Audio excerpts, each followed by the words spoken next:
Hi hello అండి నమస్తే welcome back to Rajiv IT world. ఈరోజు నేను మీకు ఈ వీడియోలో మనం వీడియో అప్లోడ్ చేసిన తర్వాత కొన్ని విషయాలు అయితే లైట్ తీసుకుంటూ ఉంటాము. అవేంటి అనే దాని గురించి ఈరోజు డిస్కస్ చేద్దాం. వీడియో అప్లోడ్ చేయడంతో యూట్యూబర్ పని అయిపోదండి. ఒక 3 అవర్స్ తర్వాత ఆ వీడియో ఎంతవరకు రన్లో ఉందో, యూట్యూబ్లో ఎంతమంది ఆ వీడియోని వీక్షిస్తున్నారో, ఎంతమంది లైక్ చేస్తున్నారో, ఇవన్నీ డీటెయిల్స్తో సహా మనకి వైటీ స్టూడియోలో కనిపిస్తాయి. దాన్ని బట్టి మనం వీడియో అనేది చేంజ్ చేసుకోవాల్సి ఉంటుంది.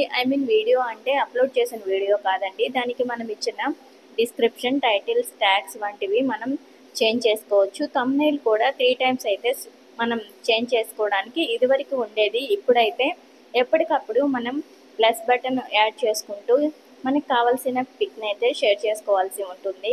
ఈ థంబ్నెయిల్ అనేది చాలా యాక్టివిటీగా, లైటర్స్ కూడా చాలా పెద్దవిగా ఉండడం అయితే ఇంపార్టెంట్ రోల్ ప్లే చేస్తాయి. ఎక్కువగా ఎల్లో అండ్ రెడ్, గ్రీన్ ఎక్కువగా లెటర్స్ అయితే యూస్ చేస్తూ ఉంటారు చాలామంది.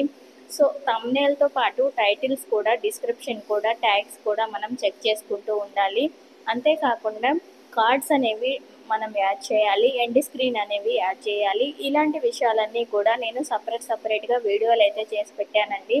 వీడియో అప్లోడ్ చేసిన వెంటనే మాత్రం లైట్ తీసుకోకుండా ఇవన్నీ కూడా ఇంపార్టెంట్ రోల్ ప్లే చేస్తాయని ఒకసారి వీడియో అప్లోడ్ చేసేటప్పుడే మొత్తం కూడా కంప్లీట్ చేసి అప్పుడు పబ్లిక్ చేయండి. మీ వీడియో సక్సెస్ఫుల్గా రన్ అవుతుంది.